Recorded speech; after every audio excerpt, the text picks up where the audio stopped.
You, John Fitzgerald Kennedy, do solemnly swear. I, John Fitzgerald Kennedy, do solemnly swear. That you will faithfully execute the office of President of the United States. That I will faithfully execute the office of President of the United States. And will, to the best of your ability. And will, to the best of my ability. Preserve, protect, and defend the Constitution of the United States. Preserve, protect, and defend the Constitution of the United States. So help you God. So help me God.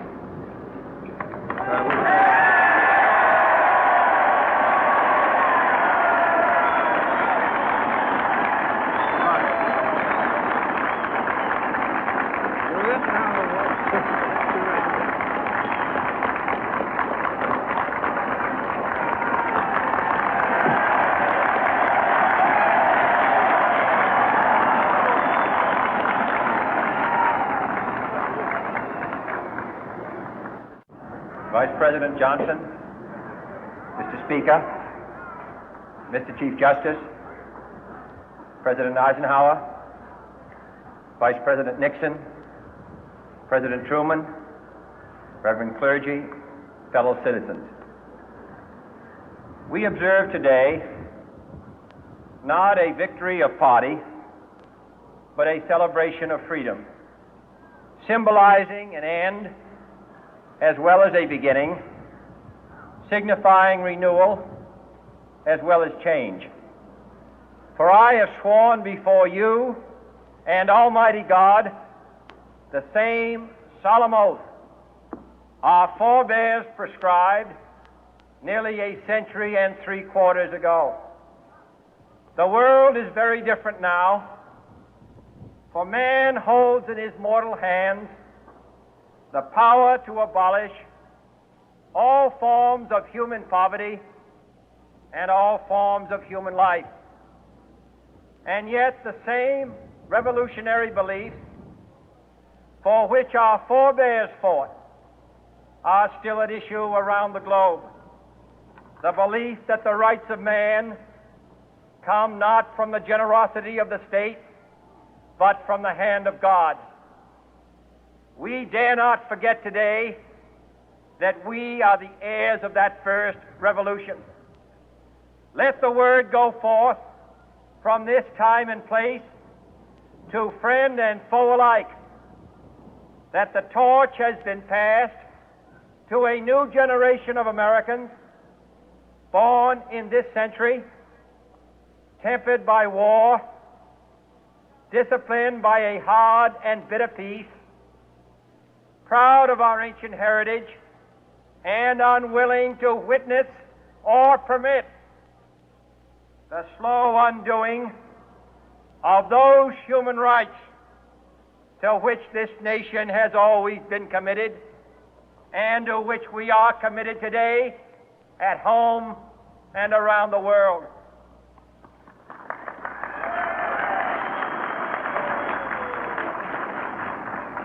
Let every nation know, whether it wishes us well or ill, that we shall pay any price, bear any burden, meet any hardship, support any friend, oppose any foe to assure the survival and the success of liberty.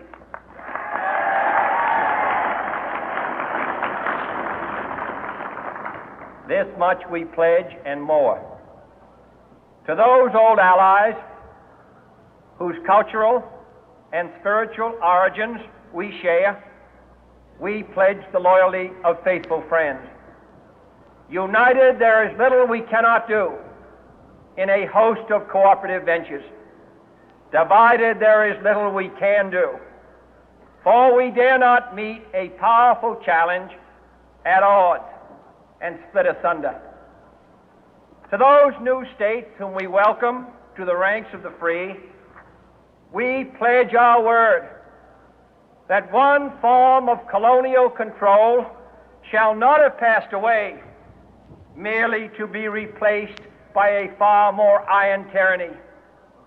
We shall not always expect to find them supporting our view, but we shall always hope to find them strongly supporting their own freedom, and to remember that in the past, those who foolishly sought power by riding the back of the tiger ended up inside.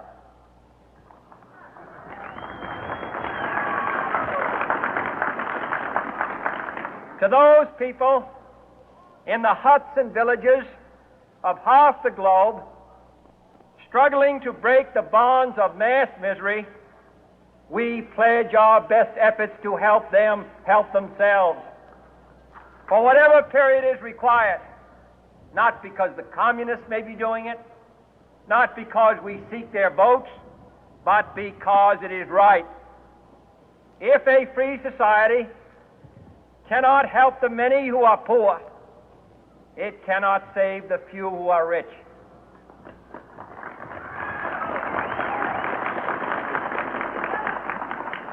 To our sister republics south of our border, we offer a special pledge to convert our good words into good deeds, in a new alliance for progress, to assist free men and free governments in casting off the chains of poverty.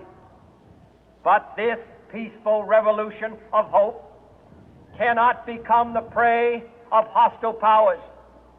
Let all our neighbors know that we shall join with them to oppose aggression or subversion anywhere in the Americas. And let every other power know that this hemisphere intends to remain the master of its own house.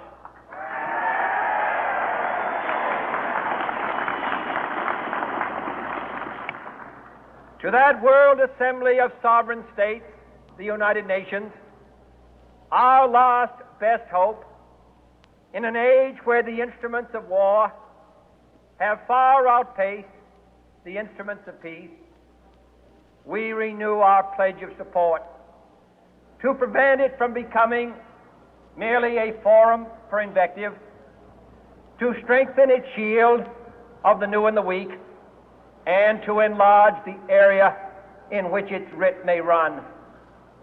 Finally, to those nations who would make themselves our adversary, we offer not a pledge, but a request that both sides begin anew the quest for peace. Before the dark powers of destruction, unleashed by science, engulf all humanity in planned or accidental self-destruction, we dare not tempt them with weakness, for only when our arms are sufficient beyond doubt can we be certain beyond doubt that they will never be employed.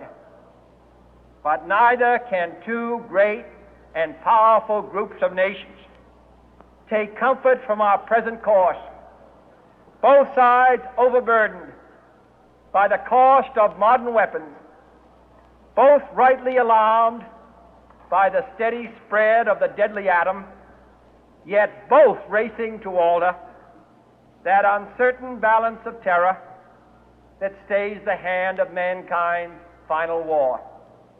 So let us begin anew, remembering on both sides that civility is not a sign of weakness, and sincerity is always subject to proof.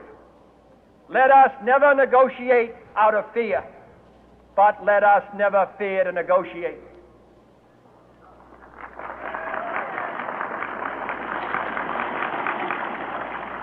Let both sides explore what problems unite us, instead of belaboring those problems which divide us.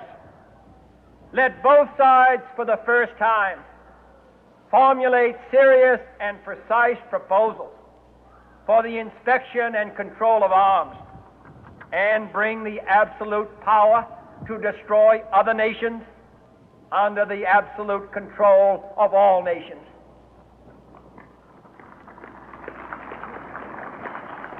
Let both sides seek to invoke the wonders of science instead of its terrors. Together, let us explore the stars, conquer the deserts, eradicate disease, tap the